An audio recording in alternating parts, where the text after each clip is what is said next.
Je vais lui envoyer un petit message. Pourtant, mais-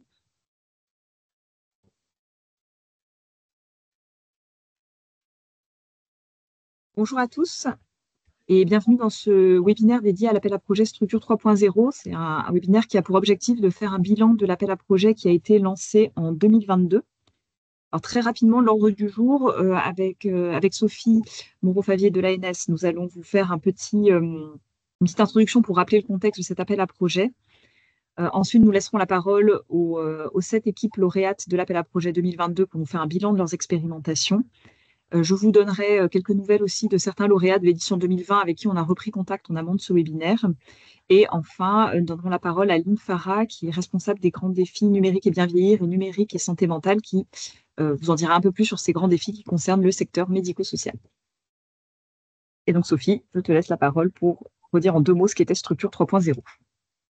Bonjour à tous, merci d'avoir, tiens, j'autorise Lynn, merci d'avoir de participer à ce webinaire. C'était vraiment l'occasion pour nous de clôturer, hein, comme il se doit, l'appel à projet Structure 3.0 qu'on a lancé en 2022.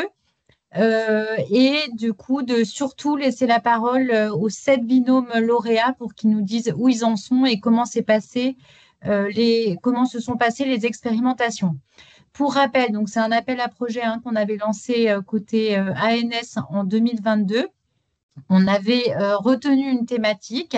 Donc, l'objectif, c'était de financer des innovations, en tous les cas des expérimentations de solutions innovantes, avec une thématique et un angle d'attaque qui était l'amélioration des conditions d'exercice des professionnels dans les établissements et structures sociales et services sociaux et médico-sociaux.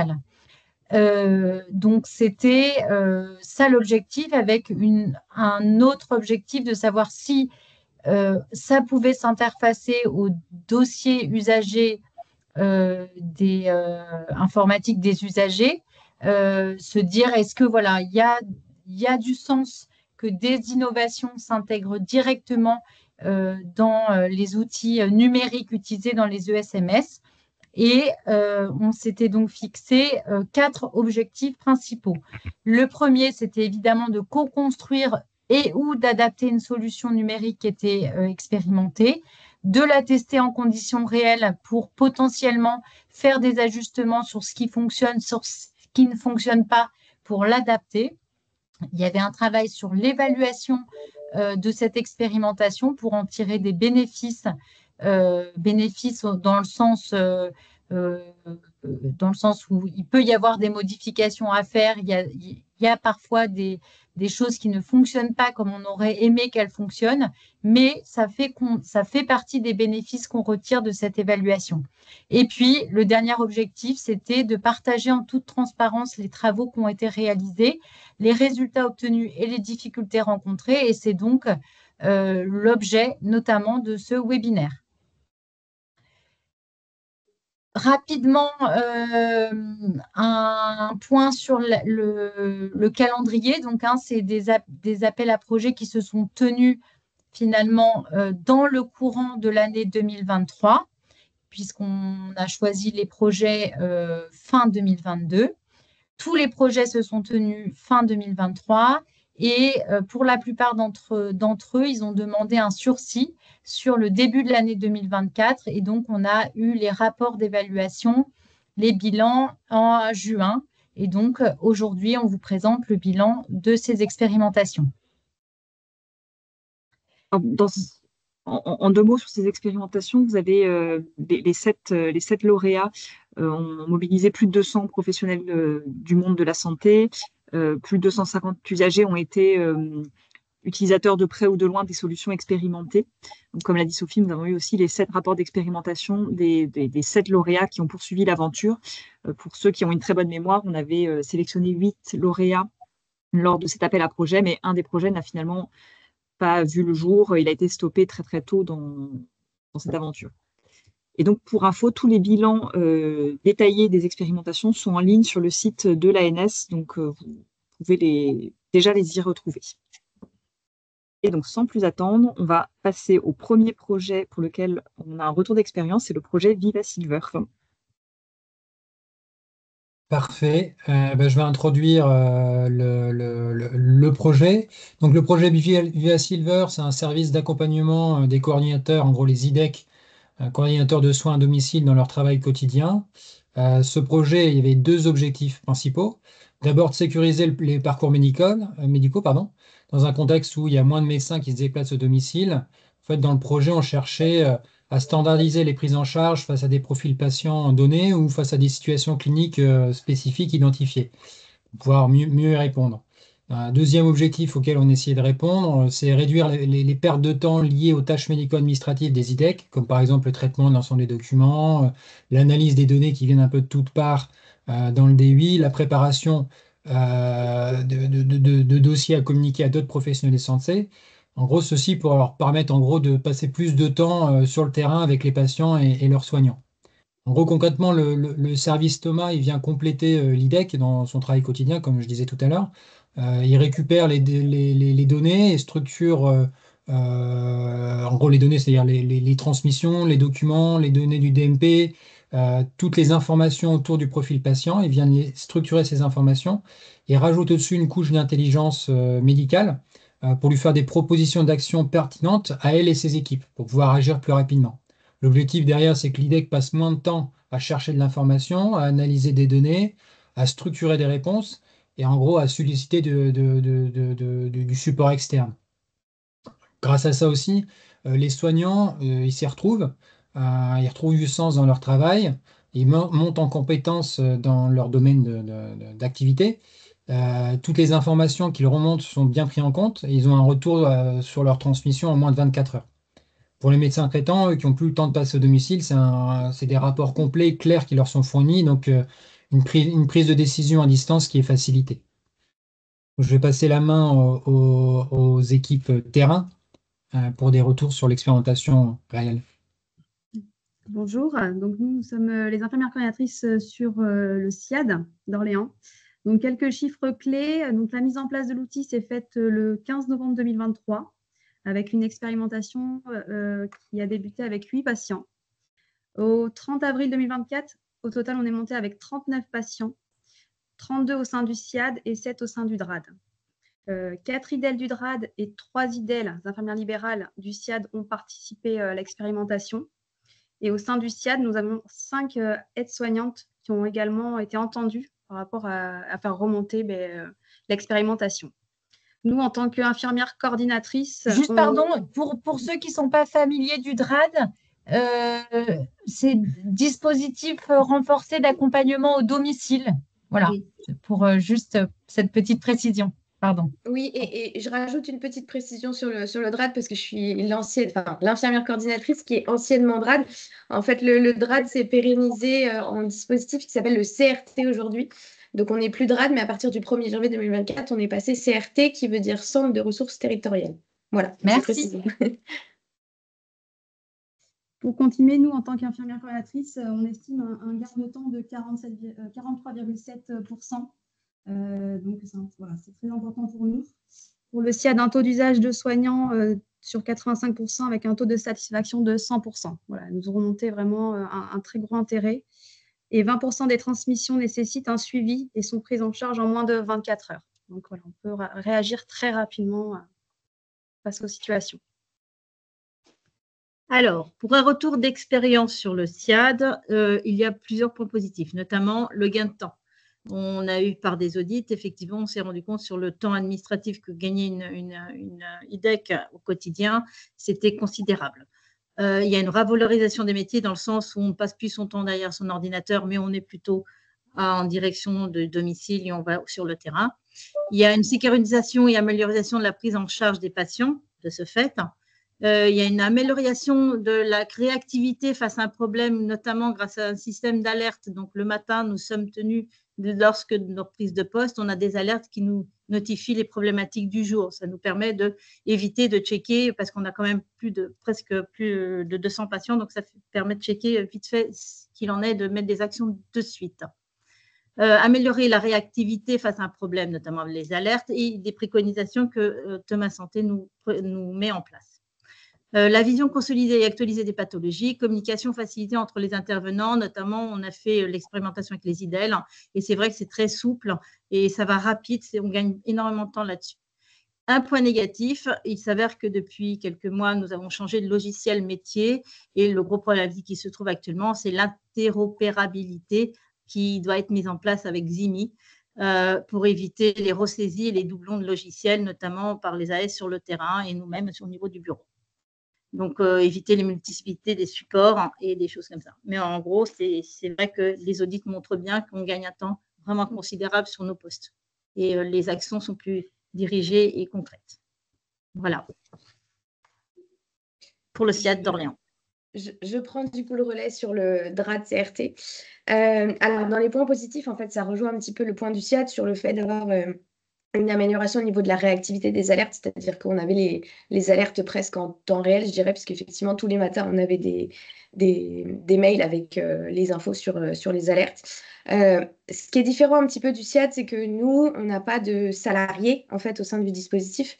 Donc, on utilise les infirmières libérales là-dessus comme le SIAD, mais nous, elles ne sont pas rémunérées par nous. C'est vraiment, elles facturent à la sécurité sociale. Donc, en soi, elles ne nous doivent rien. L'avantage avec la solution Thomas Santé, c'est qu'effectivement, on avait mis en place donc, de la rémunération infirmière sur le remplissage de la solution. Ce qui les a un peu motivés à remplir le logiciel, chose qu'on avait déjà tenté, nous, auparavant, parce qu'on a un logiciel métier qui est NetSoin, et on avait tenté de les faire remplir le logiciel NetSoin en direct chez les patients, et ça ne fonctionne pas parce qu'elles n'ont pas le temps.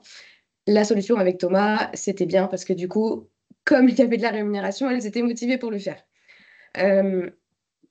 Les points négatifs après, c'est qu'effectivement, nous, on n'a eu que 4 infirmiers libéraux qui se sont portés volontaires pour tester la solution. Donc, ça nous limite forcément notre nombre de bénéficiaires, puisque en fait, on a un assez grand territoire, on a 37 communes sur l'est du Val d'Oise, et donc effectivement, les infirmières libérales s'occupent de secteurs. Donc, on a eu malheureusement que 7 patients, donc c'était difficile d'évaluer en fait la solution sur 7 bénéficiaires alors qu'on en a à peu près 35. Voilà, donc ça c'était un point négatif. Le deuxième point, donc c'était effectivement l'interopérabilité du coup avec notre logiciel de soins NetSoin qui n'est pas effective. Donc du coup, nous on est obligé de faire de la double saisie et effectivement également les fonctions de la solution Thomas Santé sont un peu plus limitées par rapport à notre outil métier, c'est-à-dire pas possibilité de faire de la prescription, de rédiger des bons de transport, des choses comme ça. Ce qui était bien, par contre, c'est qu'on pouvait effectivement noter des commentaires sur ce que les infirmières traçaient. Je vous donne un exemple tout bête, mais elles remplissaient par exemple une glycémie qui était soit trop élevée, soit trop faible.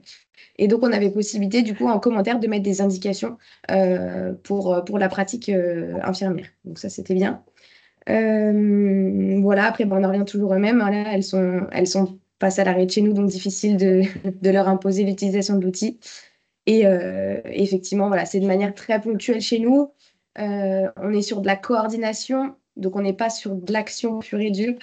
Donc voilà pourquoi c'était un peu limité au niveau du DRAD CRT. Voilà, grossièrement.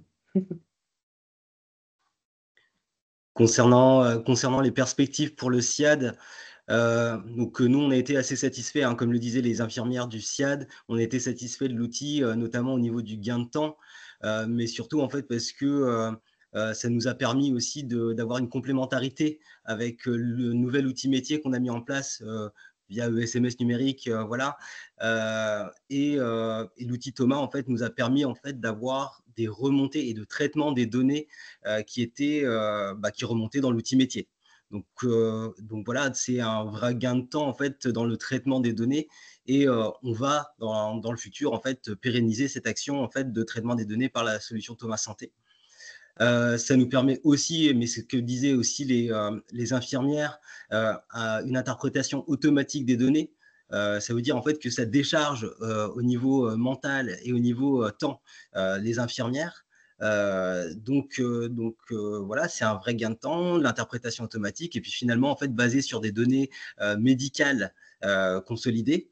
Donc voilà, donc là également en fait on va pérenniser en fait cette action d'automatisation des données. Donc, je le disais aussi, les recommandations qui sont faites par rapport aux bonnes pratiques à la fois médicales et HAS. Donc, on est garanti de la bonne marche en fait, des actions qui sont mises en œuvre. Donc, tout ça va être pérennisé. Et donc, les infirmières le disaient également. Alors, l'outil ne serait pas un outil fonctionnel pour nous, en fait, s'il ne s'intégrait pas de façon opérationnelle à notre outil métier. Donc, l'interopérabilité est essentielle. Et aujourd'hui, des ateliers d'interopérabilité sont engagés, en fait, pour que les logiciels se parlent. Et tout ça, en fait, pour qu'en 2025, il n'y ait pas de doublon, de ressaisie, en fait, par et les infirmières et les aides-soignantes. Des deux solutions, en fait, à la fois Thomas et solution D8. Et je vous laisserai peut-être conclure très rapidement pour le projet Viva Silver. Très rapidement pour le DRAD CRT, donc vous l'avez compris, les bénéfices sont moindres. Tant qu'il n'y a pas d'interopérabilité avec NetSoin, ce qui est le cas, on n'envisage pas de recourir à la solution de manière pérenne. Et comme le disait Mégane Kadoré un petit peu avant, en plus, il faudrait qu'il y ait quelques évolutions apportées à cette solution pour qu'il y ait un réel bénéfice pour nous. Notamment la possibilité de gérer des situations d'urgence ou d'enrichir le cercle des professionnels ou des personnes autour du patient. Très rapidement pour le DRAD, du coup, je laisse la main à Marc-Antoine. Oui, pour conclure, en fait, on a justement focalisé le produit sur la partie SIAD, donc la gestion d'équipe salariée ou directement rémunérée par la structure. Pour ça que le DRAD, c'est un peu plus compliqué. On est arrivé à un niveau de maturité du produit qui est assez satisfaisant et donc on attend l'interopérabilité assez impatiemment pour pouvoir l'étendre à plus de SIAD et le commercialiser de façon générale. Voilà pour conclure. En tout cas, les résultats sont assez positifs et on est assez satisfait de l'expérimentation et comment ça s'est passé avec les équipes terrain. J'ai vu une question, Marc-Antoine, j'ai vu une question sur comment avez-vous évalué les gains dans le chat. Est-ce que du coup tu peux y répondre en chat? Oui, pas de souci, je vais répondre. Voilà, c'est une question intéressante sur comment, quels ont été les critères d'évaluation. On n'a pas le temps de revenir en détail, mais effectivement, il y a eu en gros du T0 et du T1. Pour le dire simplement, on a calculé avant l'outil et après l'outil, et c'est peut-être le chiffre que vous avez vu de 43, c'est ça, 47 ou 43% de gain de temps oui, qui a été évoqué. Donc, je te laisse répondre dans le chat. Merci. Merci à toute l'équipe de Viva Silver et je laisse la parole à Michael Chadoy pour la présentation du projet Sentinelle Senior. Bonjour à toutes et à tous et tout d'abord merci à l'équipe ANS, en particulier à Magali Robert pour le suivi du projet, puisque c'est vrai que c'était un projet qui a vécu de différentes péripéties, donc merci pour le suivi.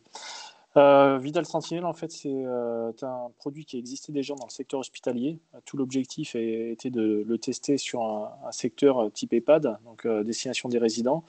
Donc, il y a eu des adaptations. Ça réside sur effectivement un algorithme métier qui va étudier en temps réel tous les changements, que ce soit les changements liés aux prescriptions, aux données de santé ou à la biologie des résidents, afin derrière d'identifier justement des résidents à risque sur le plan iatrogénique. Et derrière, comme vous le voyez sur la partie de droite, on a un écran qui permet pour l'équipe pharmacie, mais aussi médecin traitant et équipe infirmière, de hiérarchiser les patients en fonction de leur score de risque. Donc c'est classé, comme on le retrouve dans beaucoup maintenant de logiciels, avec un code vert, jaune et rouge.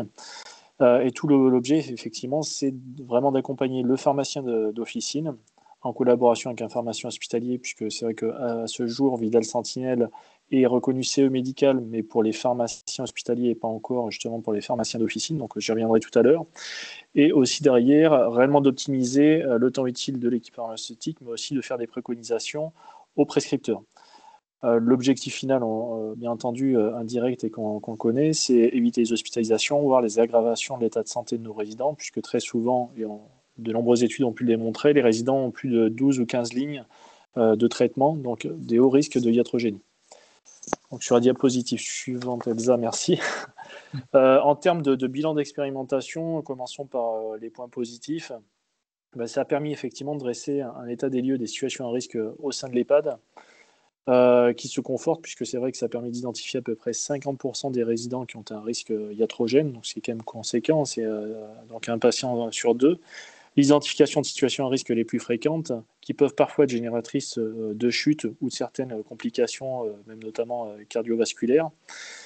Des échanges collaboratifs, c'est vrai, entre les différents partenaires, parce que c'est vrai que dans un EHPAD ou autour du parcours personne âgée, on a un parcours qui est complexe, de nombreux acteurs qui gravitent autour mais qui ne communiquent pas entre eux, puisqu'on peut avoir les prescripteurs, médecins traitants, mais également les spécialistes. Et ça, c'est un réel enjeu, avec également derrière tout ce qui est la collaboration également avec les fournisseurs. Enfin, donc, en termes d'éléments positifs, c'est l'impact potentiel de la solution pour diminuer la charge mentale sur l'équipe infirmière ou sur l'équipe pharmaceutique. Puisque aujourd'hui, c'est vrai qu'il n'y a aucun algorithme. Alors, je ne sais pas, j'entends une sonnerie dans l'oreille. Oui, je ne sais pas si tout le monde. Je l'ai aussi, mais je ne sais pas d'où ça vient. On ne sait pas d'où ça vient. Ok, bon, pas grave. On Désolée. continue. J'ai essayé de rester concentré. Donc ça, c'est important, puisque c'est vrai qu'aujourd'hui, on a de nombreux intervenants sur la personne âgée. On n'avait aucun dispositif, mis à part maintenant Sentinelle, qui permet de préidentifier des situations à risque et de très rapidement faire un point, notamment avec le prescripteur, lui préconiser potentiellement de changer le traitement, puisque c'est une préconisation, hein, on ne va pas le contraindre. Donc c'est un enjeu positif pour nos soignants. Les points négatifs, il y en a, je dirais plutôt des axes d'amélioration. Ce qu'on a rencontré, c'était la problématique, comme de nombreux collègues, je pense, la création des flux sortants du DUI, et surtout, on était en période pour les éditeurs d'habilitation sur le DSR. On a eu aussi le rachat du fournisseur, donc on a eu quelques pertes de temps à ce niveau-là, et aussi, ça c'est vrai que c'est une préconisation, c'est vrai que c'était sur une période courte. Aujourd'hui, sur des projets qui nécessitent de l'interfaçage, on en parlait avec Magali Robert en l'occurrence, il serait bien d'expérimenter au moins sur 18-24 mois, parce que c'est vrai qu'on va toujours avoir des surprises à ce niveau-là, et ça crée des retards sur justement le déploiement et l'usage de la solution par la suite. Deuxième point, c'est l'implication compliquée des professionnels de santé, notamment les médecins traitants ou spécialistes, puisque c'est vrai qu'avec la crise Covid, la surcharge, les sous-effectifs RH, etc., on a du mal à les mobiliser. C'est aussi une acculturation, je pense, puisque c'est vrai jusqu'à présent, sur notre territoire français, le prescripteur prescrivait de manière libre. Il n'y a pas forcément toujours de retour de pharmacien ou encore moins de notes de préconisation d'arrêt de traitement ou de changement. Donc c'est un changement culturel qui va être long, qui doit passer, je pense, par des ateliers de sensibilisation, comme on l'a fait notamment dans le cadre d'une commission gériatrique qui était spécifique sur la iatrogénie. On les avait invités, mais ça va mettre un certain temps, je pense. Et enfin, la faible participation sur la partie question d'évaluation, puisque c'est vrai qu'on a eu seulement le pharmacien qui a répondu sur justement tout ce qui était retour sur l'ergonomie de la solution ou les difficultés à tirer en termes de conclusion sur l'usage de la solution. Ça s'explique très certainement par le manque de temps qu'ont les professionnels de santé libéraux. Et là, ça sera un axe d'amélioration vraiment à mettre en œuvre pour l'évaluation de la qualité. En termes de perspective maintenant, donc à 2 niveaux, c'est-à-dire pour l'EHPAD Saint-Dominique et aussi pour l'éditeur Vidal, qui est donc l'éditeur de la solution.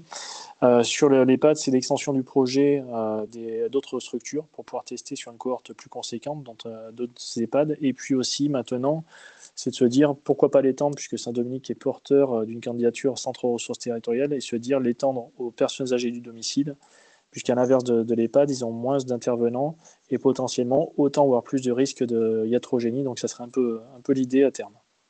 Côté Vidal, je l'avais indiqué un peu en préambule, c'est de faire évoluer le CE médical, puisque c'est vrai qu'aujourd'hui, la certification est posée pour un usage hospitalier. Et c'est vrai que si on veut travailler sur le secteur EHPAD, voire demain le domicile, il faut absolument que les pharmaciens d'officine puissent utiliser cette solution. Donc c'est le grand jeu pour Vidal.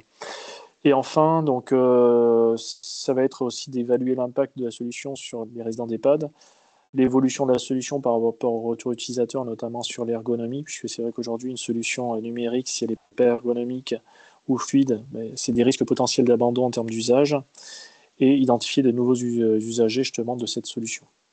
Je vous remercie, j'ai été synthétique. Voilà. Merci Mickaël. Et si vous avez des questions pour Mickaël quant à ce projet Sentinelle Senior, n'hésitez pas aussi à les poser dans le chat. Merci Mickaël encore pour ton intervention. Merci. Et pour la suite, je passe la parole à l'équipe de l'association Saint-Hélier pour la présentation de l'oreille augmentée des soignants. Bonjour à tous, donc moi, Marie Dandois, donc je suis ergothérapeute et chargée donc, du projet 3.0 au sein du Lab Saint-Hélier, donc qui fait partie de la Fondation Saint-Hélier à Rennes. Donc l'objectif, c'était donc d'évaluer l'impact de l'oreille augmentée sur la qualité de vie au travail des soignants de nuit. Donc je vais vous présenter rapidement donc, la solution d'oreille augmentée donc, qui est commercialisée et distribuée par Ozo AI, qui est une start-up brestoise. Donc, l'oreille augmentée, c'est donc le petit capteur blanc que vous voyez en haut de l'écran. Donc, c'est un capteur qui est basé sur l'intelligence artificielle et qui est capable donc d'analyser le contexte sonore de la chambre des résidents. Et donc, il va pouvoir détecter s'il y a un bruit qui est considéré comme anormal en fonction du contexte sonore qui a été enregistré auparavant. S'il détecte donc un bruit qui est considéré comme anormal, il va le transmettre en direct, en alerte, sur le smartphone des professionnels de nuit. Donc, ils vont avoir sur leur écran une alerte qui va être qualifiée. Ça peut être soit un choc inquiétant, un bruit de chute, un vomissement. Voilà, toutes les problématiques qui ont été identifiées. Vous avez la liste sur l'écran. Et c'est également donc, un dispositif qui a la capacité de retranscrire en direct des informations telles que l'état de sommeil du résident, est-ce qu'il est endormi ou est-ce qu'il est éveillé dans sa chambre, et aussi est-ce que sa télé est allumée ou éteinte, qui sont des informations que les soignants peuvent consulter en direct. Lorsqu'ils reçoivent, les soignants, une alerte sur leur téléphone, donc ils ont à la fois l'intitulé, et puis ils vont pouvoir écouter à distance, donc 10 secondes de cette alerte, et donc prendre connaissance du son qui correspond à l'alerte, et savoir, en fonction de leur connaissance des résidents, si c'est un son qui correspond du coup à une alerte, est-ce qu'ils vont faire du coup une levée de doute et prendre la décision d'aller se rendre dans la chambre du résident pour du coup lui apporter le secours dont il a besoin, et donc faire leur action en fonction. Et ensuite, ils vont pouvoir qualifier cette alerte, c'est-à-dire dire si elle a été utile ou inutile pour eux, ce qui va permettre de continuer à alimenter l'intelligence artificielle du capteur. Donc ça, c'est le fonctionnement de la solution de Ozo AI. Donc finalement, nous, l'expérimentation de l'oreille augmentée, donc, elle a permis d'installer en tout, donc, sur les 3 EHPAD de la Fondation Saint-Hélier, 183 dispositifs d'oreille augmentée. Donc c'était quand même une étude d'impact considérable et multisite. Au niveau des personnes qui ont été enquêtées pour évaluer donc, leur acceptabilité de la solution, donc il y a eu les soignants de nuit des 3 EHPAD, mais on a également, ça nous semblait important d'aller interroger également les résidents donc, de ces structures. Il y a eu une dizaine de résidents qui ont été enquêtés, également les familles des résidents, et puis les membres de l'équipe d'encadrement et de direction qui ont été aussi sollicités. Là, on a fait un focus vraiment sur plutôt les résultats côté soignants, puisque c'était un projet qualité de vie au travail des soignants de nuit.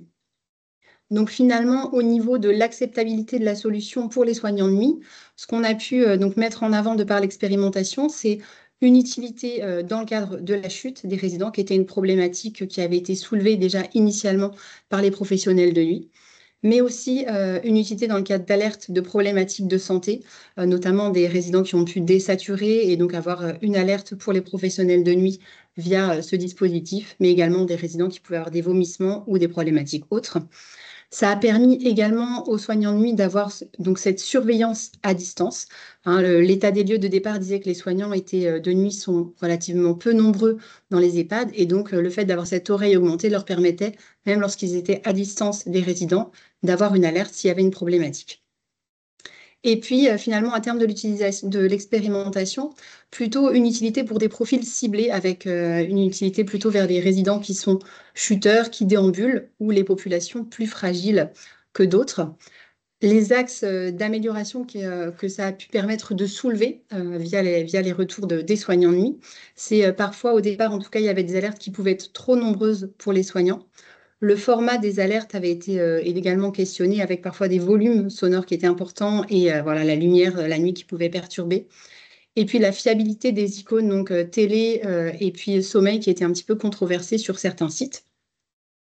En tout cas, voilà, sur la question d'acceptabilité, c'était plutôt positif, et il y avait des questionnements qui étaient restés sur certains sites, notamment dans le cadre d'un point de vue plutôt éthique, de la sensation de surveillance au travail qui pouvait persister, sachant que cet élément n'était pas prédictif et n'a pas en tout cas impacté l'intention d'usage des soignants de nuit.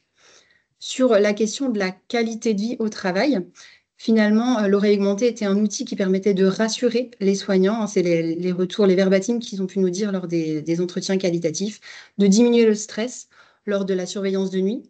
mais également d'améliorer leur connaissance des résidents avec certaines alertes qui leur permettaient de connaître les rituels finalement de nuit des résidents et donc finalement d'adapter un petit peu leur prise en charge lors d'échanges ou lors des tours en fonction de cette connaissance des résidents.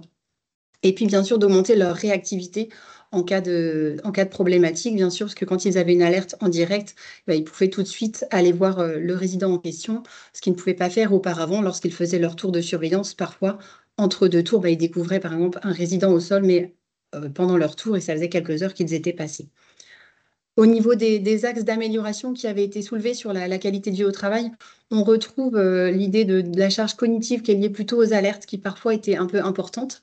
Et puis la charge matérielle, le fait d'avoir un téléphone supplémentaire finalement, parce que du coup, ils avaient le smartphone dédié à OZO et puis leur téléphone professionnel. Sur les données quantitatives, on avait donc, comme je vous l'ai dit tout à l'heure, 3 sites différents d'expérimentation, 3 EHPAD, avec des impacts différents parfois en fonction des sites.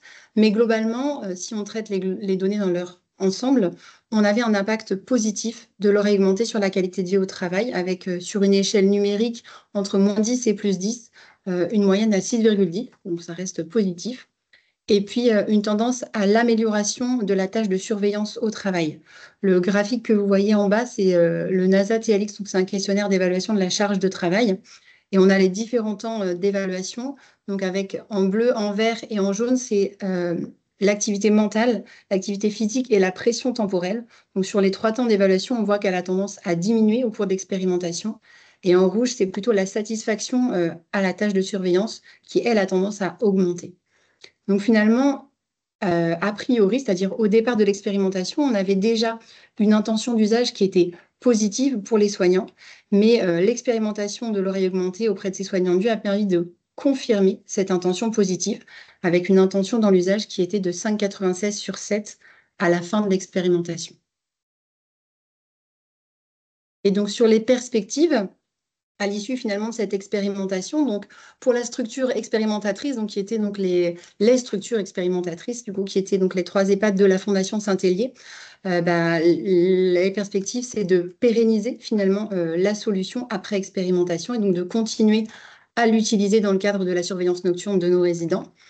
Et puis de l'utiliser plutôt auprès de certains profils ciblés, donc avec le choix en équipe pluridisciplinaire, en faisant le lien avec déjà les retours qui avaient été faits par les soignants, donc les résidents plutôt chuteurs, ceux qui avaient des problématiques de santé et donc besoin d'une vigilance accrue, et puis aussi les résidents qui sont en incapacité d'utiliser la sonnette manuelle qu'il y a dans les établissements. Pour l'entreprise, donc OZO-AI, le fournisseur de la solution, ça a permis pour eux de développer de nouvelles détections, donc avec, en fonction des demandes, il y a eu des détections respiratoires un peu plus précises. Aujourd'hui, il y a des détections de pleurs, de crises, de décompensation. Il y a eu également une amélioration des métriques dans les données du sommeil, donc avec des précisions plus importantes. L'idée d'aller vers une interopérabilité des systèmes et donc de centraliser les alertes sur un même téléphone en lien également avec les demandes des soignants. Et puis de nouveaux axes d'utilisation pour eux avec dans certains établissements des fonctionnements en 24 heures sur 24. Là, nous, on était dans une expérimentation avec une utilisation de nuit. Des déploiements dans d'autres contextes. Là, on était dans le contexte du vieillissement. Donc là, c'est dans le contexte du handicap où il y a aussi d'autres perspectives. Et puis, le déploiement, donc, du coup, à l'international de la solution. Merci beaucoup, Marie, pour cette présentation. Dans le chat, je vois qu'il y a une question d'un participant sur les questions autour de l'impact sur la vie privée des résidents. Est-ce que vous pouvez y répondre dans le chat? Oui, pas de souci. Merci beaucoup. Il y a peut-être une question en lien avec, j'imagine, cette question, l'acceptabilité du dispositif par les résidents. J'imagine que c'est ça derrière la question du chat. Si vous pouvez répondre du coup par écrit. Pas de souci. Merci. Merci encore pour ce retour d'expérience. Et si d'autres personnes ont des questions pour l'équipe oreille augmentée des soignants, c'est le moment aussi dans le chat. Alors, on enchaîne à un rythme effréné. On a cette expérimentation à vous présenter. Et cette fois-ci, ça va être au tour de l'équipe du projet BRO de prendre la parole pour présenter leur expérimentation.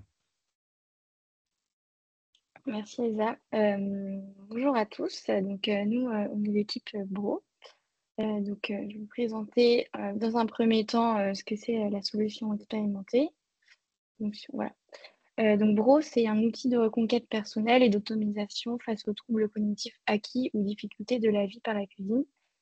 Autrement dit, en fait, c'est une aide technologique cognitive qui se matérialise par une application sur tablette tactile.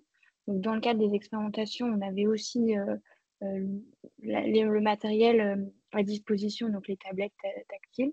Et puis, on a aussi la possibilité d'avoir des boutons tactiles, des boutons physiques, pas tactiles, dans le cas où il y a un besoin où le tactile n'est pas possible pour les patients.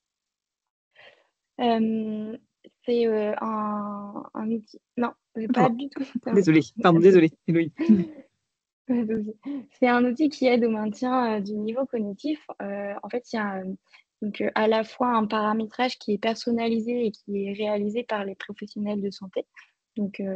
Grâce à des évaluations, le paramétrage peut se faire et donc, en fait, en fonction des paramètres qui sont faits dans l'application, le niveau des recettes, les recettes qui sont proposées, elles sont tout à fait adaptées aux bénéficiaires.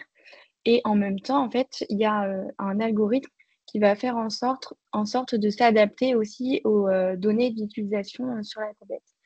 C'est-à-dire que le niveau de détail des recettes va pouvoir s'adapter en fonction des difficultés rencontrées ou non par le bénéficiaire lorsqu'il fait la cuisine. On peut détecter par rapport au temps, par rapport aux demandes de nombre d'aides ou de demandes de plus de détails, si jamais il y a besoin d'adapter l'algorithme. Pour finir avec les caractéristiques de Bro, l'idée c'était de proposer des recettes qui étaient variées pour satisfaire différentes cultures aussi. On a en France, mais avec différentes cultures.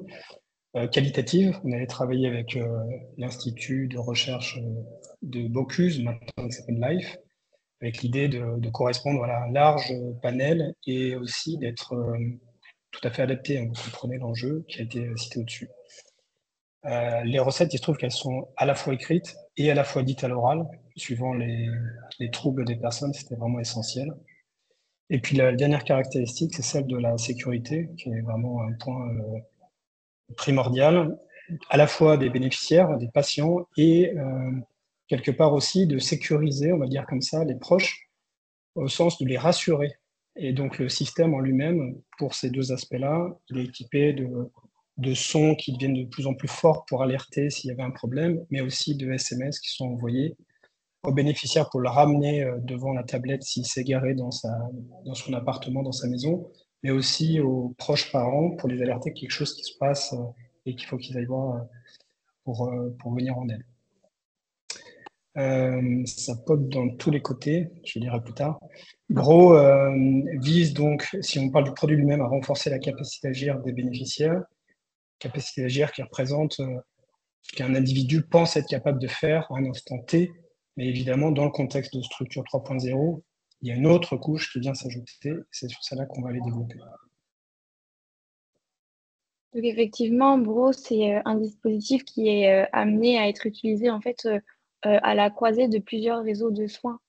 À la sortie de l'hospitalisation au MPR, dans le cadre de structures médico-sociales, et donc là, dans le contexte de l'appel à projet Structure 3.0, c'est vraiment intéressé à l'utilisation de cet outil dans le cadre d'un service médico, enfin de deux services médico-sociaux d'ailleurs. Donc là, on s'est vraiment penché sur la capacité d'agir des professionnels de santé. Et donc, on s'est posé la question dans l'expérimentation, donc comment développer la capacité d'agir des équipes pour augmenter l'autonomie et la qualité de vie des personnes accompagnées. Donc, l'expérimentation, elle a commencé vers avril et a terminé en septembre. Avant, on est passé vraiment sur une phase de préparation, état de l'art, immersion terrain, etc., pour savoir comment est-ce qu'on allait déployer l'outil dans les services. Et donc, on a embarqué 9 professionnels de santé qui sont vraiment impliqués dans le projet et qui ont accompagné donc 17 bénéficiaires Alors, si c'était soit dans le cadre d'une activité cuisine en collectif, ou soit dans le cadre d'un accompagnement individuel, donc là, vraiment dans le cadre du service du SAMSA à domicile. Le travail s'est concentré sur 4 hypothèses qui sont nées du travail en fait entre nous industriels et les professionnels de la note bleue. Les 4 hypothèses étaient premièrement l'utilisation de Bro participe à améliorer le confort de l'équipe. Donc là, restez à vérifier évidemment. L'utilisation de Bro a une incidence positive sur la satisfaction professionnelle. Hypothèse 3, l'utilisation de Bro amène les professionnels à s'ouvrir à de nouveaux process. Et la 4e, l'utilisation de Bro renforce l'alliance thérapeutique. Donc pour vous restituer de façon les choses de façon assez transverse, on ne va pas aller sur les différentes hypothèses, mais on va cibler 6 points positifs et puis des points, on va dire, plus mitigés. Donc dans les bénéfices, il y avait déjà ce qu'on a mis sous le titre d'appropriation de l'outil technologique. Parce que même si au début, forcément, on regarde ça avec un peu de distance, surtout dans le contexte où le projet a été amené, les professionnels de santé, ils se sont appropriés Bro, on l'a constaté, et c'était assez heureux d'intégrer dans leur pratique. Et il a été dit dans les verbatims que l'outil est facile d'utilisation et sa prise en main est rapide. Donc une montée en compétence sur l'utilisation de l'outil digital en lui-même.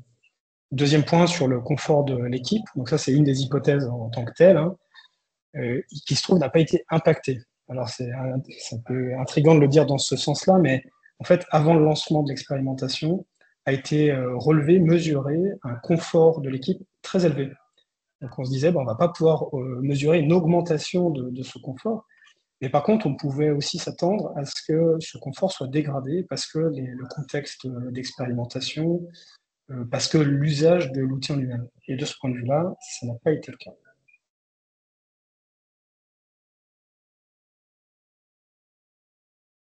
Je vous laisse une petite minute ou deux pour conclure sur les résultats. Oui. Donc, en fait, ça rejoint vraiment le point de dessus du confort de l'équipe qui est non impacté. Effectivement, on a relevé qu'il y avait un sentiment d'efficacité collective qui était très élevé. Et ça s'est vraiment traduit sur le fait de croiser les expertises et de pouvoir amener plus de collaboration pluridisciplinaire malgré une organisation qui paraissait un peu plus silotée. Là, dans le cadre de l'expérimentation, on a vraiment vu qu'il y avait une envie d'initiatives conjointes autour de l'expérimentation. L'autre point, c'est la satisfaction des professionnels de pouvoir en fait utiliser un outil qui leur facilite leur quotidien et de voir aussi le bénéfice directement sur la satisfaction des bénéficiaires. Et de percevoir finalement qu'il y a des retours très, très positifs de la part des bénéficiaires dans le cadre de leur accompagnement. On essaie de faire vraiment très court, Elsa. Je pensais oui, qu'on l'était. Pas de souci.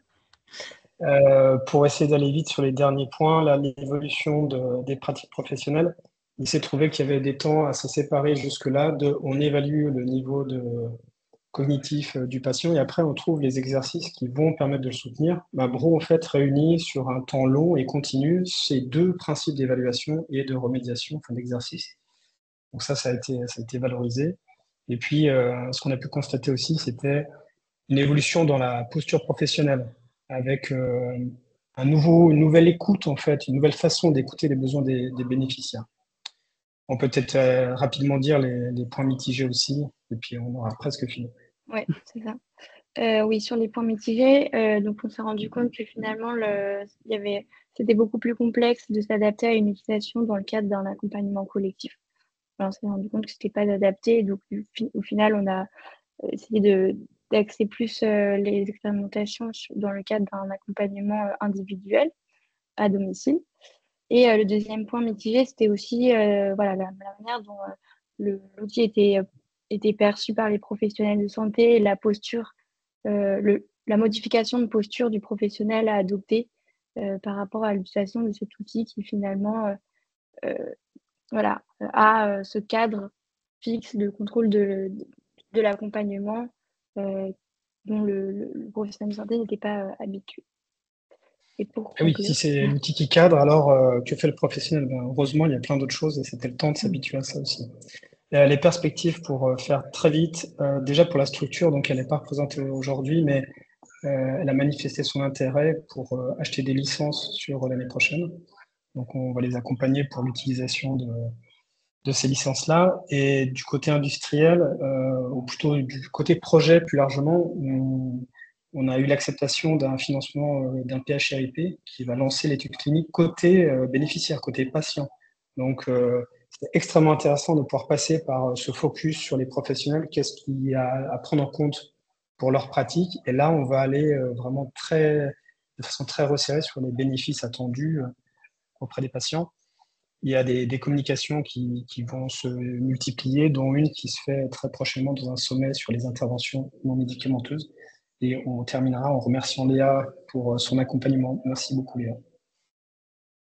Merci à tous les deux pour ce retour d'expérience. Et puis désolée j'essaie de veiller au timing pour tout le monde. N'hésitez pas, si vous avez des questions pour l'équipe qui représentait le projet BRO aujourd'hui, vous pouvez aussi les poser dans le chat comme pour les autres projets. Et je passe la main à Florent pour le projet Apothèque. Florent, si vous êtes connecté. Oui, bonjour, vous m'entendez? Oui, très bien. Oui. Donc, je suis Dr Trescos Florent, je suis médecin coordonnateur sur l'établissement marseillais, je suis également médecin référent national pour le groupe Domusvie et je vais vous présenter le projet Apothèque.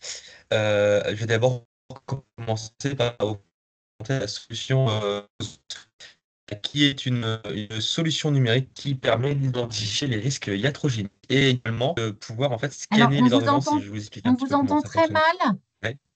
Peut-être que Alors, je vais me le mieux, rapprocher c'est à ce moment-là. ou de couper la caméra, peut-être.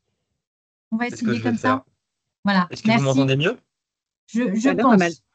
pense. Désolé, le réseau n'est pas très bon. C'est bon, vous m'entendez? C'est bon, parfait.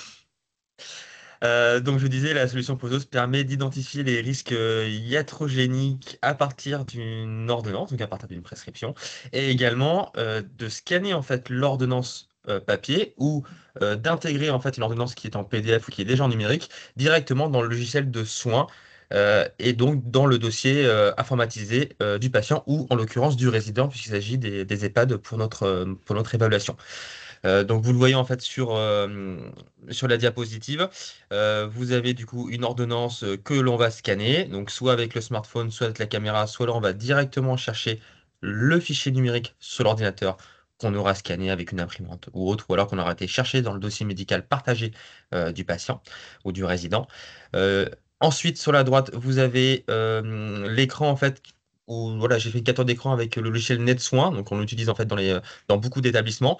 Et en fait, le logiciel POSOS, il va scanner l'ordonnance et derrière, on va aller sur le logiciel POSOS et ça va faire on va avoir après un transfert dans le logiciel de soins en quelques clics. Tout ça de manière fluide avec les modifications que l'on fait dans POSOS qui seront intégrées directement dans les soins et inversement, si on fait des modifications dans les soins, elles seront intégrées dans POSOS. Donc il y a vraiment une interopérabilité complète de la solution avec le logiciel de soins pour éviter justement la perte de temps, les erreurs de saisie, etc. Et ensuite, donc ce que je vous disais tout à l'heure, le logiciel permet également d'identifier la iatrogénie présente dans les prescriptions, avec notamment les interactions médicamenteuses, certains effets secondaires également, et aussi des contre-indications. Donc on a voilà, un bilan de la iatrogénie par rapport aux prescriptions et par rapport à l'ordonnance qui a été scannée ou saisie, qui permet aux cliniciens d'adapter ensuite ces prescriptions et de prendre en compte, ou non d'ailleurs, les alertes qui ont été générées par le logiciel. Tout en sachant que le logiciel POSOS recommande aussi des alternatives à certains médicaments en rapport avec les recommandations de la HAS et les différentes sources bibliographiques. Donc, je vous montre après, par rapport au process, pour le scan, pour vous montrer que c'est bien anonymisé, c'est-à-dire que POSOS n'a pas accès à l'identité de la personne. C'est un QR code qui est généré en fait pour chaque scan d'ordonnance et pour chaque saisie. Donc, le QR code apparaît. soit on flash l'application, enfin avec l'application que nous avons sur smartphone, Posos, et à ce moment-là, on prend ensuite la photo de l'ordonnance toute l'ordonnance est ensuite retranscrite dans Posos pour pouvoir la modifier, etc. et pouvoir faire de l'analyse. Ou alors, comme vous voyez sur la droite, on peut aller directement choisir un fichier, donc soit une image, soit un PDF, que nous avons sur l'ordinateur. Et du coup, ça sera le même principe, et là, on n'aura pas besoin d'utiliser le QR code. Voilà ce que ça donne après ensuite dans Pozo. Vous avez une ordonnance à gauche type, voilà, une ordonnance type qui peut être générée par NetSoin ou par d'autres logiciels. Et en fait, sur la droite, vous avez, alors je ne peux pas tout vous prendre parce que quand même il y avait beaucoup de lignes de médicaments et c'est un peu le but et je vais vous expliquer pourquoi après. Je vous ai pris que quelques lignes où en fait Pozos reconnaît toutes les lignes de médicaments, il reconnaît la molécule, il reconnaît la posologie, il reconnaît le schéma de prise, et en fait on peut directement aller modifier sur le site internet, sur l'application Pozos, ou alors sur notre application smartphone. On peut modifier directement les médicaments, et après il nous indique si c'est validé ou si c'est encore à vérifier. Donc le petit logo validé, ça veut dire qu'il a tout reconnu, qu'il n'y a pas de sujet par rapport aux posologies, par rapport, par exemple, là, en l'occurrence, les unités d'insuline, etc. Quand c'est à vérifier, c'est souvent qu'il a, alors, soit identifié une incohérence sur les posologies ou autre, donc on peut aller directement, en fait, modifier sur l'échelle POSOS. Ça évite de gagner, ça permet de gagner du temps et pas de le faire a posteriori sur NetSoin. L'idée était vraiment d'avoir une interopérabilité pardon, complète de la solution. Et une fois que l'ordonnance a bien été validée et bien reconnue et qu'on a fait nos modifications, on fait importer dans le DPI, et là, c'est le chemin inverse, c'est-à-dire que Pozos va transférer via un lien contextuel dans le dossier informatique du patient. Donc, on aura préalablement soit utiliser le QR code, soit utiliser l'application. Et à ce moment-là, on va avoir la prescription qui va être générée dans le logiciel de soins et qui sera ensuite juste à valider. On a préféré laisser cette précaution pour deux raisons. La première, c'est quand il y a par exemple des retours d'hospitalisation, le traitement est déjà en cours sur le logiciel de soins. Donc si on rescanne l'ordonnance et qu'on refait directement une signature, on peut avoir des chevauchements. Donc l'idée était d'éviter ça. Ça permet aux cliniciens, avant de valider, de vérifier qu'il n'y ait pas de chevauchement de molécules et donc d'éviter les erreurs ensuite d'administration ou les erreurs numériques par rapport à la retranscription. Et la deuxième, c'était également par rapport, là, s'il y avait des erreurs d'identification, ça mettait une sécurité supplémentaire par rapport à la validation et par rapport à la signature. Concernant les résultats obtenus pendant l'expérimentation, donc nous avions en hypothèse 1 une meilleure identification et prise en compte du risque iatrogénique. Donc 100% des alertes sont identifiées, sont remontées au prescripteur, notamment sur les interactions médicamenteuses, les effets indésirables et la charge anticholinergique. Après, concernant la prise en compte de ces alertes, c'était assez variable. Après, nous sommes encore en cours d'expérimentation sur les différents établissements. Donc on verra par la suite en fonction des retours que nous avons des prescripteurs. Mais de manière globale, nous avons quand même trois quarts des alertes qui sont bien pris en compte par les cliniciens. Et après, bien sûr, le clinicien reste décisionnaire s'il laisse le médicament, s'il le change ou s'il l'arrête. Tous les utilisateurs sont satisfaits de l'utilisation de la solution, notamment sur le gain de temps et bien sûr sur la pertinence des alertes, en sachant que le gain de temps sur une retranscription, enfin en tout cas sur un scan d'ordonnance, est très significatif à partir de 5 lignes, et ça je vais vous en parler après. Il y a également une meilleure. Non, j'ai pas fini, pardon. Il y a également une meilleure prise en compte de la iatrogénie par l'utilisateur de la solution. Nous avons beaucoup de médecins qui nous ont dit que effectivement avant, ils n'avaient pas trop le temps de le faire. C'était chronophage. Et ils n'avaient pas forcément de support unique. Il fallait qu'ils croisent un petit peu les différents supports, les différents logiciels pour prendre en compte de manière générale la iatrogénie. Et voilà, ils sont très satisfaits en tout cas de l'utilisation de la solution. Concernant la reconnaissance de l'ordonnance et la retranscription, donc la performance du scan, il est encore à 84% parce qu'on n'a pas fini encore d'analyser toutes les données, mais il va être augmenté à plus de 90%. Mais voilà, j'ai préféré laisser ce chiffre parce qu'il n'est pas encore officiel, donc je ne peux pas le mettre sur le diapo. Le gain de temps sur la retranscription, je vous en ai parlé, notamment sur la mission en EHPAD. On est un peu plus réservé sur les retours d'hospitalisation parce qu'effectivement, le traitement est déjà en fait inscrit sur NetSoin, donc il nécessite quand même d'avoir des modifications. On ne peut pas tout remplacer d'un coup. On est obligé d'avoir cette action de tout arrêter et de tout reprendre. Voilà. Il y a un gain de temps également, comme je vous l'ai dit, à plus de 5 lignes de traitement. À moins de 5 lignes, on reste un petit peu ISO par rapport à une retranscription manuelle d'une ordonnance. C'est-à-dire que le clinicien, il prend l'ordonnance papier et il fait ligne par ligne. On reste un peu dans les mêmes proportions de temps avec Posos. De 5 à 10 lignes, on gagne du temps avec Posos, et par contre, à plus de 10 lignes, on est vraiment significatif.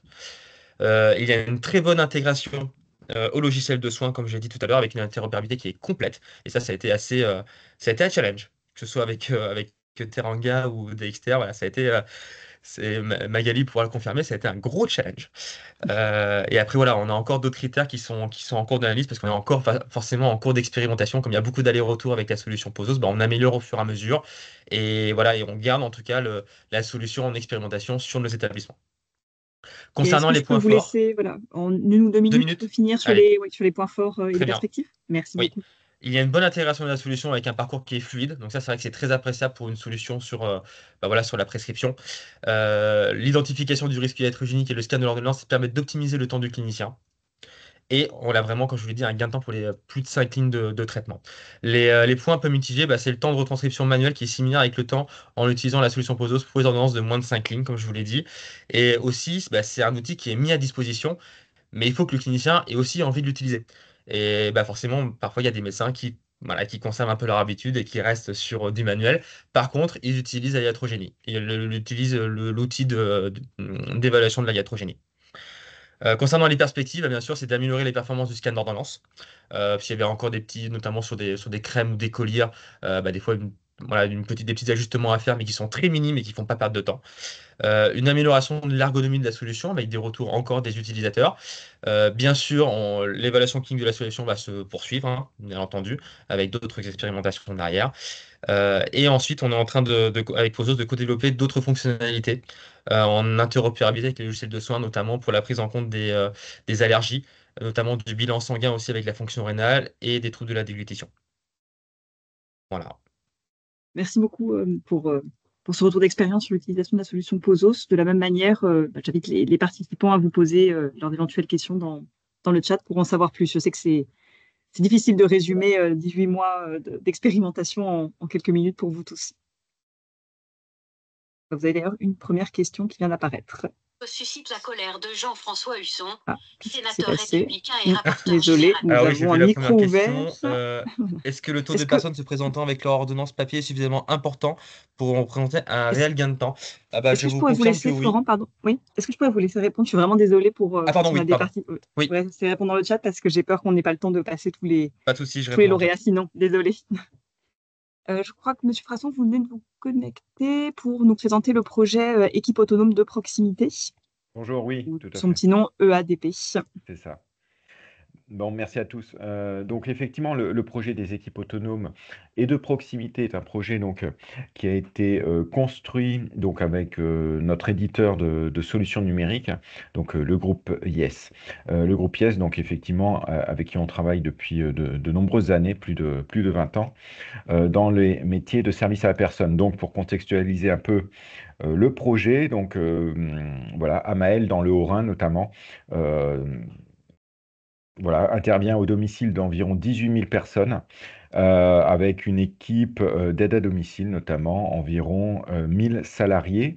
Et donc, de façon à répondre un peu aux enjeux des métiers, des services à la personne en termes d'offres, mais aussi en termes d'attractivité du métier et pour améliorer aussi la qualité des prestations, on a voulu construire une solution numérique qui pourra améliorer l'organisation de ces métiers et notamment l'aspect qualitatif du point de vue de l'optimisation des plannings et de la correspondance des attentes des bénéficiaires, des clients par rapport aux compétences des intervenants à domicile. Donc cette solution numérique a été vraiment construite avec les salariés pour qu'on puisse dès le départ identifier leurs besoins et au fur et à mesure intégrer des fonctionnalités qui concrètement allaient donner des solutions dans leurs problématiques du quotidien.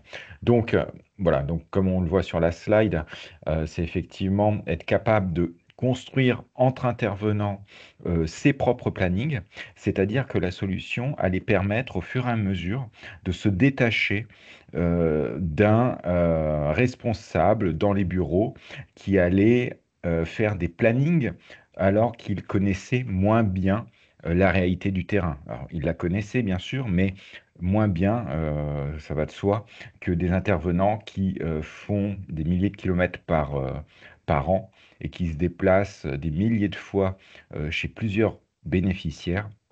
Donc on n'allait pas leur enlever cette expertise et il était juste qu'on puisse leur redonner le pouvoir sur la façon de travailler et d'organiser les interventions. Donc c'est pour ça que on peut identifier plusieurs bénéfices par rapport à cette solution. Donc des temps de déplacement qui ont pu être réduits, une meilleure conciliation entre la vie professionnelle et la vie privée. Mais aussi des bénéfices pour les patients. Et alors, c'est la slide précédente, pardon. Ah, excuse-moi, pardon. Des J'ai eu un bénéfices doute. aussi pour les patients, puisqu'on a constaté une stabilité des interventions, c'est-à-dire qu'un bénéficiaire à domicile, parfois fragile, qui auparavant constatait qu'il allait rencontrer plusieurs aides à domicile différentes. Voilà, on a diminué grâce à ça le turnover en fait des salariés au domicile d'une même personne. Euh, voilà, une meilleure communication en direct, c'est-à-dire qu'effectivement, la famille, le patient allaient être plus souvent avertis des modifications, puisque ce sont les salariés eux-mêmes qui allaient le prendre en charge.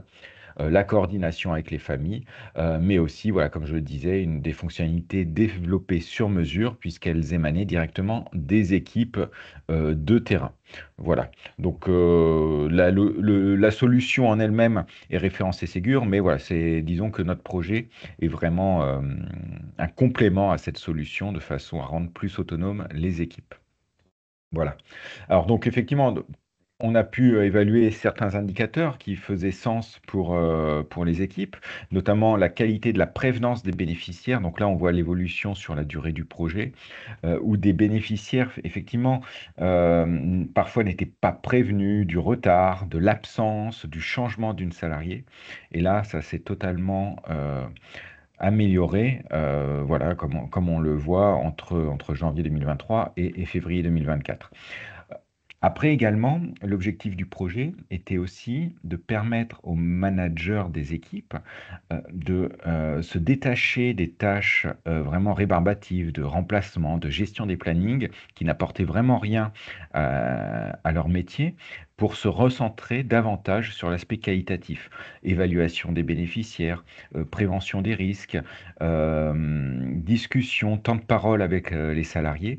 Donc, grâce à l'application, on a pu constater que une économie d'appels un petit peu inutile a pu être faite, ce qui a permis de faire gagner du temps aux managers pour qu'ils se recentrent sur leur fonction donc de coach, d'encadrant vraiment du point de vue social auprès des équipes. Et puis, effectivement, en temps de traitement des données RH, qui est aussi une charge assez importante du point de vue administratif, ça a pu être réduit. Donc ça, c'était des indicateurs, voilà, en février, il y a quasiment 8 mois aujourd'hui. Donc, enfin, c'est vrai que on a poursuivi sur les indicateurs de façon à ce que les équipes puissent avoir une vision, vraiment, quasiment avoir une petite casquette d'auto-gestionnaire de leur activité. On le voit un peu avec le tableau de bord qu'on voit à droite sur l'écran. L'idée, c'était vraiment de donner aux équipes les raisons qui font que leur activité répond aux attentes un peu économiques aussi de nos métiers. Voilà, on est un secteur d'activité en tension aussi bien du point de vue humain, mais aussi du point de vue financier. Donc ça, il ne faut pas se voiler la face. Et on y arrivera si l'ensemble des niveaux hiérarchiques est conscient des indicateurs de réussite de l'activité. C'est pour ça qu'on a voulu donner, informer, faire participer les équipes à leur propre réussite et à la réussite de l'association d'un point de vue économique aussi et pas seulement qualitatif. Donc voilà, avoir une vision sur les temps de trajet, sur toutes les heures contrat, les heures réalisées pour être conforme aux heures de travail à réaliser. Voilà, l'idée, c'est vraiment de faire confiance aux équipes, de les responsabiliser, de les féliciter et de leur indiquer par des objectifs clairs et visibles comment voilà, atteindre collectivement voilà, l'amélioration des interventions et l'amélioration donc de l'association du point de vue de différents indicateurs. Voilà. Et enfin, donc, depuis le début du lancement du projet jusqu'à aujourd'hui, donc effectivement, on a débuté à fin 2023, pardon, on a débuté le projet avec 16 équipes autonomes. Aujourd'hui, on continue le développement avec plus 10 équipes. Donc, une équipe, ça représente environ 8 à 10 salariés. Donc, 8 à 10 salariés qui vont s'occuper d'environ une quarantaine de bénéficiaires. Donc, ouais, donc on continue le déploiement. Dans l'Orne aussi, on a une structure totalement indépendante, hein, mais qui fait partie du collectif Amael, qui déploie également les équipes autonomes, tout en profitant un peu de notre expérience sur le sujet. Et voilà, en point de vigilance, c'est effectivement pouvoir garder à l'esprit que l'organisation humaine passe, quoi qu'il arrive, avant l'outil numérique. C'est également le fait que l'outil numérique ne sera toujours qu'une aide à l'organisation et que les compétences humaines seront toujours à mettre devant.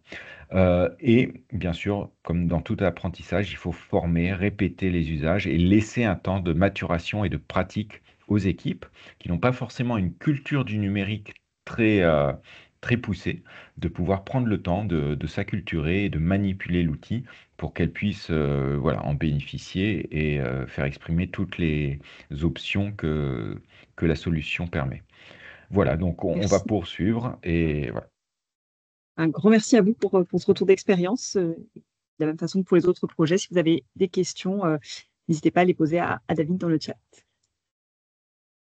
On passe au dernier des 7 projets que nous avons expérimentés dans le cadre de Structure 3.0, le projet qui porte le nom de SIOP. Et donc, je crois que Caroline et Sandrine, vous êtes là pour nous en parler. Oui.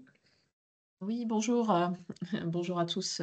Caroline Ric, donc chef de projet innovation au sein de l'hospitalité Saint-Thomas-de-Villeneuve. Je te laisse, Sandrine, te présenter. Et Sandrine Morera, je suis directrice du service client et projet chez Télégraphique. Voilà. Donc, nous avons 5 minutes, en effet, pour vous présenter le C'est projet. ça. Voilà, donc on va s'y tenir. Donc, nous, en effet, le projet a porté au sein d'un EHPAD du groupe qui est situé entre Rennes et Saint-Malo, à peu près de 90 résidents. La problématique, on va dire, en tout cas la question principale du projet était comment garantir une appropriation et une acceptation par les professionnels d'objets connectés et au profit d'une meilleure qualité de vie au travail. Pour résumer très rapidement, le projet portait en effet sur des solutions déjà existantes, commercialisées, mais il avait ce qui comptait aussi également, c'était pouvoir mettre à l'épreuve en fait une méthodologie de déploiement en co-construction avec les professionnels, donc portée par le Living Lab dont je fais partie, et arriver du coup à éprouver cette méthode et de pouvoir capitaliser dessus afin de travailler plus tard dans la durée d'autres déploiements d'outils numériques voilà, avec les professionnels. Vas-y, je te laisse, Sandrine, pour la partie logicielle. Donc, Télégraphique, on est une société qui éditons une plateforme unique de solutions connectées pour le bien vieillir. Donc, on a une plateforme avec tout un tas de connecteurs. On intègre en fait des capteurs, des solutions connectées. Et on s'interface avec les logiciels métiers, les appels malades, les plateaux de téléassistance. Donc, on est en EHPAD qu'en domicile. Et sur ce projet, l'idée était d'aller plus loin que ce qu'on avait déjà fait, donc d'intégrer sur un même établissement 3 solutions connectées. Donc, la première, c'est la relève des constantes médicales. Donc, c'est un petit boîtier qui permet au personnel soignant de sélectionner, en fait, le bénéficiaire dans la chambre duquel il rentre. Et ensuite, il prend les mesures comme d'habitude, thermomètre, tensiomètre, oxymètre. Et la relève en fait, de ces constantes remonte directement dans le logiciel métier, donc dans NetSoin. Le deuxième point, c'est les verres connectés. Donc, verres connectés, c'est le suivi de l'hydratation. Donc, en fait, la quantité bue chaque jour. Même chose, donc les verres connectés sont utilisés par les résidents et en fait, la quantité bue, elle va remonter dans le dossier patient de la personne qui a bu dans ce verre, donc directement dans NetSoin. Et enfin, la dernière solution, c'est le suivi des températures en chambre et en lieu commun, parce qu'on essayait aussi d'avoir un fil conducteur avec le suivi de la température et de l'hydratation. Et là, on est équipé de capteurs de température. On a maillé l'établissement avec des capteurs de température pour pouvoir télérelever en fait la température de la pièce directement sur un écran de monitoring et pouvoir alerter en fait le personnel s'il y a une température trop haute sur un secteur. Donc voilà, donc l'idée c'était les 3 solutions et le connecteur NetSoin qui va derrière pour pouvoir remonter ces données. Oui, et du coup, j'ai oublié de préciser en effet que au départ, nous avions 6 situations de travail de professionnels différents qu'on a pu affiner, ce qui a conduit à choisir donc les outils que vous avez vus dans la slide d'avant, qui étaient les sujets les plus prioritaires pour eux. Dans la méthodologie, en fait, on a expérimenté différents formats. Ce qu'on a d'espace de discussion en fait, parce que l'idée c'était d'arriver à travailler avec les professionnels, on va dire, à décortiquer vraiment leur activité de travail, qui fait quand, quoi, à quel moment, qu'est-ce qui pose problème aujourd'hui, sans forcément aborder la question numérique au départ. Et l'idée, c'était qu'ils puissent identifier ensuite les situations les plus pertinentes et du coup qu'on adosse les outils qui pouvaient répondre, mais en tout cas qu'ils se soient posés les questions les plus précises possibles avant d'utiliser même les objets. On est allé jusqu'à de la simulation aussi, voilà, avant d'avoir les outils, des reportages photos aussi pour discuter voilà, des activités de travail, qu'est-ce qu'on souhaitait aussi comme amélioration de la qualité de vie au travail. Voilà, très, très rapidement. Donc le bilan, en fait, du coup, il a autant lieu sur la méthode que sur les technologies utilisées. Donc nous, sur la méthode, en effet, les espaces de discussion étaient assez appréciés. Voilà, des professionnels, on en avait 8 à peu près, tout métier confondu de l'EHPAD. Ce temps-là a été très utile, même entre eux, pour arriver à dénouer certaines situations compliquées de travail, même si ça n'a pas fait l'objet d'un appui par le numérique par la suite. On a pu se poser aussi des questions éthiques vis-à-vis de ces objets connectés. Et également, nous, ça nous a vraiment, comme je disais, permis de capitaliser, de savoir justement dans ces différents modules d'espace de discussion, voilà, comment mieux les construire, ce qui marchait bien en tout cas, ce qui facilitait la prise de parole des professionnels, ou un peu moins bien. À contrario sur la méthodologie en termes de pilotage. Donc nous, c'est un EHPAD qui a déployé les équipes autonomes de manière générale au sein de l'établissement. Donc on a une certaine autonomie en effet des aides-soignants et des agents de soins. Et c'est vrai que c'était le premier projet numérique qu'on confrontait à des équipes autonomes en établissement. Et finalement, le fait de l'avoir fait plutôt porter juste par une IDEC et non pas par différents groupes d'aides-soignants, d'équipes autonomes, ça a ralenti en fait le déploiement à un certain moment, voilà, du projet. Décortiquer les activités de travail, ça demandait aussi du temps lors des groupes. Voilà, on était sur des formats d'1h30, 2 heures, donc voilà, qui arrivait une fois par mois à peu près. Donc voilà, les professionnels ont dit que c'était trop mobilisant pour eux, mais je pense qu'on rencontre tous ces problématiques-là d'arriver à avoir les professionnels autour de la table. Et donc, pour la participation de certains était un petit peu en dents de scie, parce que aussi, tension RH, remplacement de dernière minute, enfin voilà, une vie de projet en établissement comme on la connaît. Donc, en effet, une difficulté à intégrer ce projet dans le prompt planning des autres projets de l'établissement. Voilà, je te laisse Sandrine compléter. Oui, donc en fait, parmi les apports principaux du projet, comme l'a souligné Caroline, c'était beaucoup de retours d'expérience. En fait, on a beaucoup itéré en amont vraiment de l'expérimentation pure avec ces objets. Donc, ce qui a permis de vraiment s'adapter aux besoins exprimés par les bénéficiaires. Ça nous a permis d'aller plus loin aussi sur le connecteur NetSoin qu'on avait en place, d'adresser des nouveaux besoins utilisateurs, notamment dans l'application, la fameuse application de télérelève des constantes. Et parmi les points un peu en fait majeurs, et on en tire les conséquences. Donc ça a été souligné à plusieurs reprises, c'est le changement des usages. Et c'est vrai que nous, sur les objets connectés du quotidien, c'est-à-dire quand on doit utiliser un thermomètre connecté, en fait c'est la même chose que le thermomètre non connecté. Mais en fait, quand on a le choix, ben, on va vers l'outil qu'on a l'habitude d'utiliser depuis des années. Et du coup, ça, c'était vraiment le principal point d'amélioration en fait, qu'on a pu noter. Est-ce que je peux vous laisser en une petite minute peut-être conclure? Oui. Désolée pour Ok, pas de cette souci. accélération Pas de souci. Très rapidement, ce qui est resté, c'est la solution de télérelève des constantes, mais dans un seul service de l'EHPAD, à savoir le pôle Alzheimer, et également une utilisation par l'équipe de nuit. Les autres étages n'ont pas souhaité poursuivre et sont restés sur un thermomètre entre guillemets manuel.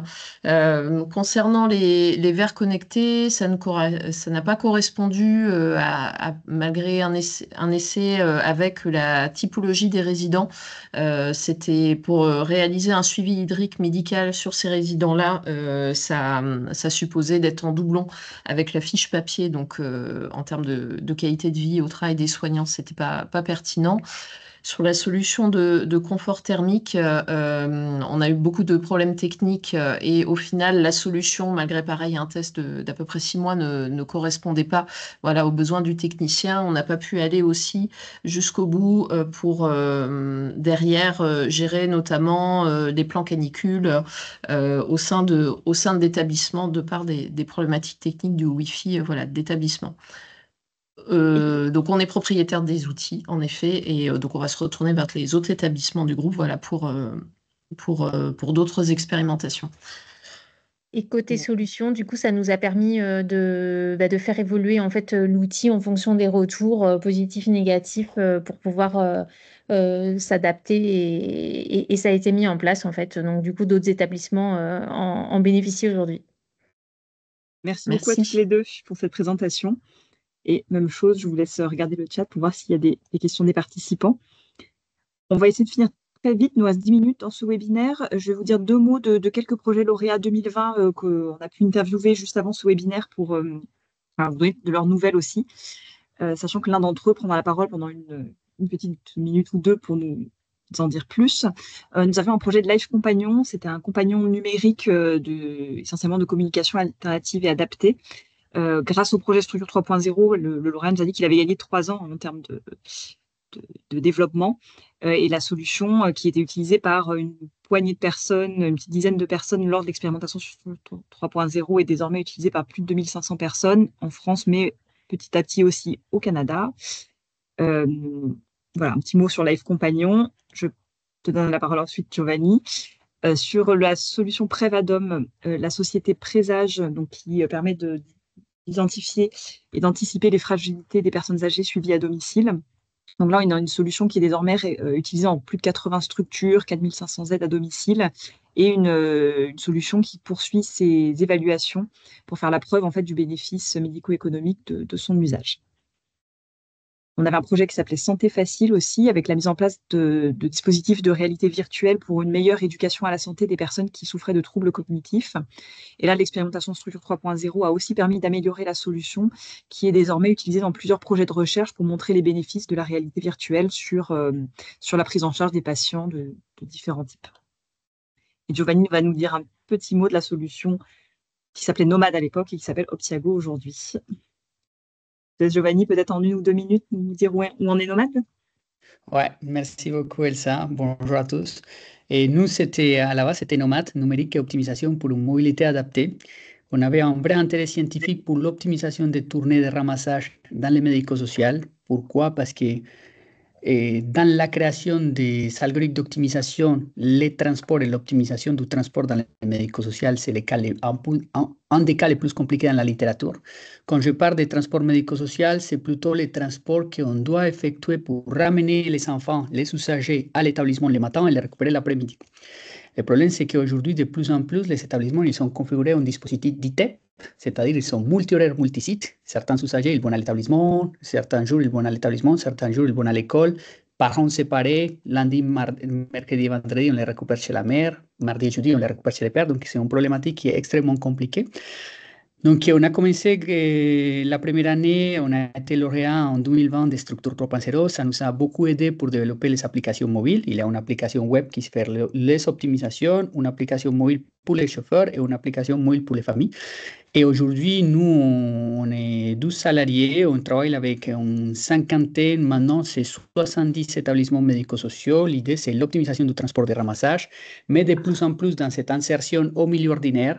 Et avec les rendez-vous médicaux, on travaille aussi avec des hôpitaux et avec des écoles pour l'optimisation des circuits de ramassage des écoles et l'optimisation des circuits de ramassage des hôpitaux qui commencent de plus en plus à optimiser les circuits en covoiturage.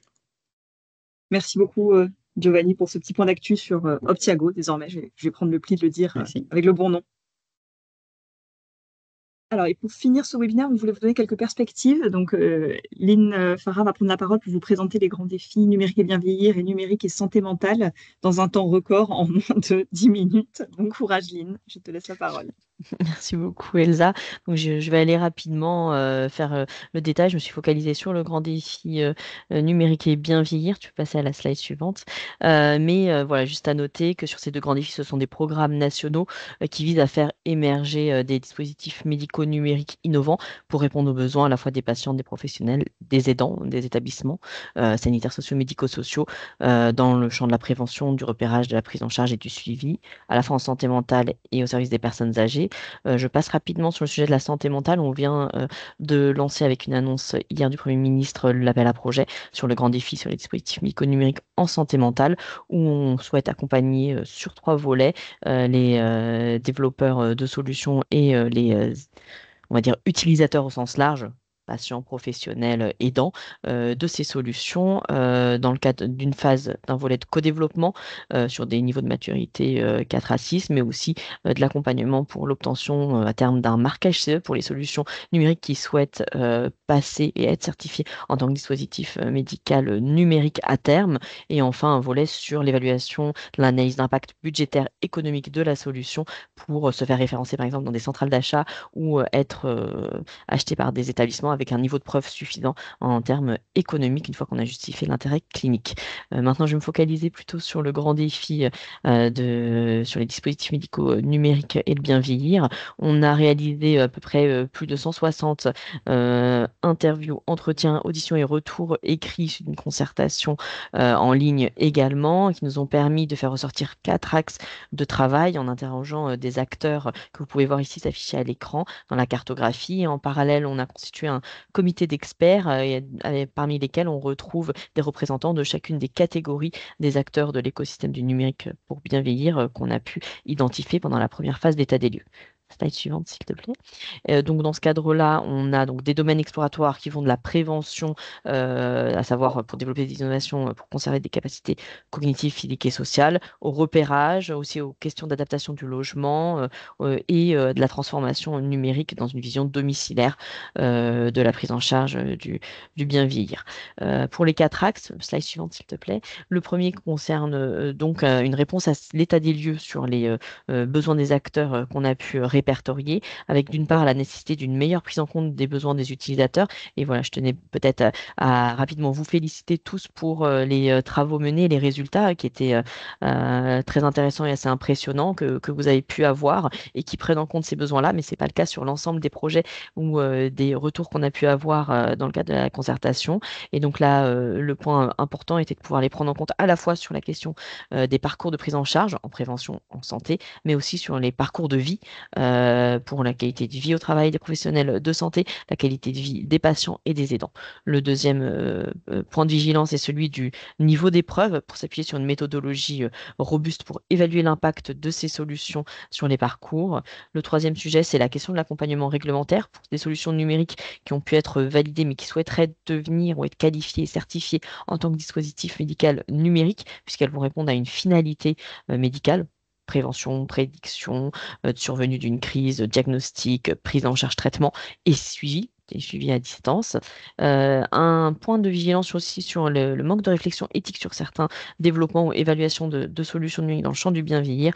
Et un dernier sujet qui était l'amélioration du positionnement aussi de la valeur ajoutée pour peut-être à terme pouvoir s'étendre aussi à la fois en France au niveau d'un déploiement national et à l'international. Slide suivante, s'il vous plaît.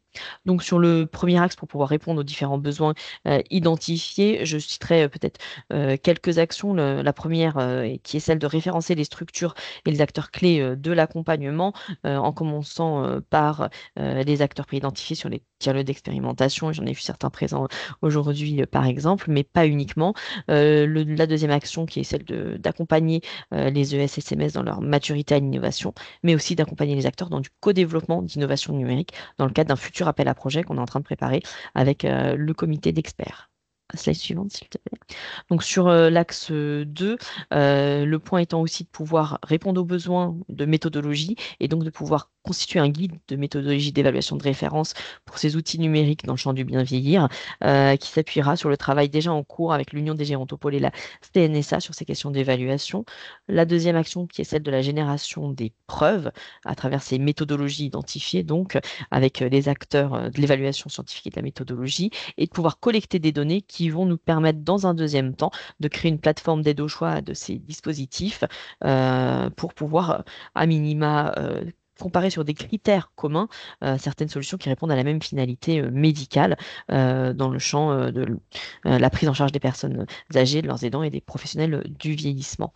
Et la finalité pour certaines de ces solutions qui sont destinées donc, aux patients, c'est de pouvoir aussi leur offrir un cadre un peu facilité de référencement dans le cadre de mon espace santé et pour celles qui sont à plus de destination des professionnels, un catalogue de références de ces outils qui auront pu être évalués dans le cadre de la plateforme d'aide au choix. Slide, merci beaucoup. Donc sur cette question aussi qui est corollaire à l'évaluation, c'est celle de la prise en charge et du financement. Donc la première action était plutôt dédiée à l'accompagnement des porteurs de projets dans le numérique au service du médico-social pour cartographier les parcours de financement et de prise en charge existants. C'est le cas, alors Elsa en parlera mieux que moi, mais c'est maintenant disponible sur le site Genius, si tu veux en toucher un petit mot, Elsa. Oui, alors sur le site Genius, vous avez désormais une rubrique dédiée au secteur social et médico-social avec des focus sur les parcours, les acteurs clés de cet écosystème, la réglementation applicable, etc. Ce parcours-là a été créé en début d'année et vous tous, vous connaissez le sujet hyper bien. Donc, on vous invite vraiment aussi à y contribuer pour nous aider à améliorer toutes ces fiches et tous ces contenus sur Genius. Slide suivante, du coup, on va donc sur cet axe 3, l'idée c'est aussi de travailler sur la modélisation de l'impact macroéconomique de la prévention qui utilise ces dispositifs numériques. On fait cette action en articulation avec la stratégie d'accélération prévention en santé avec l'Agence de l'innovation en santé qui a donc publié un challenge innovation qui est en cours actuellement et dont la deadline se termine en décembre de cette année. On espère pouvoir avoir des projets, notamment dans le champ du bien vieillir, qui fait partie, en tout cas sur la prévention de la perte d'autonomie, des 8 thématiques prioritaires identifiées. Slide suivante, s'il te plaît. Et donc, sur ce dernier axe, c'est celui de la formation des usagers et des professionnels du vieillissement à l'utilisation de ces outils pour pouvoir faciliter l'intégration dans les parcours de soins et les parcours de vie et faciliter aussi l'adoption de ces technologies. Donc, c'est en lien avec les axes précédents. Voilà, je termine rapidement parce que je vais filer sur une autre réunion, mais n'hésitez pas si vous avez des questions et je te repasse la main, Elsa. Merci beaucoup, Lynn. Oui, si vous avez des questions sur les grands défis, vous pouvez aussi les poser dans le chat et je les transmettrai à Lynn. On est pile à l'heure, il est 15h30 et c'est l'heure de clôturer ce webinaire qu'on aimerait, je pense, avec Sophie, clôturer en remerciant énormément tous les participants aux expérimentations, nos 7 lauréats qu'on a suivis pendant près de 2 ans maintenant. Merci pour votre travail, merci d'avoir mobilisé les professionnels et les usagers autour de vos expérimentations et puis bravo pour les projets que vous avez menés. Et merci aussi d'avoir partagé vos résultats avec les points positifs et parfois aussi les axes d'amélioration que vous avez pu identifier. Un grand merci à vous et à la disposition de tous les participants si vous souhaitez plus d'informations sur les expérimentations, sachant que les rapports sont en ligne. Sophie vous a mis le lien. Très bien, merci à tous. On va continuer à vous suivre, même si c'est la fin de Structure 3.0.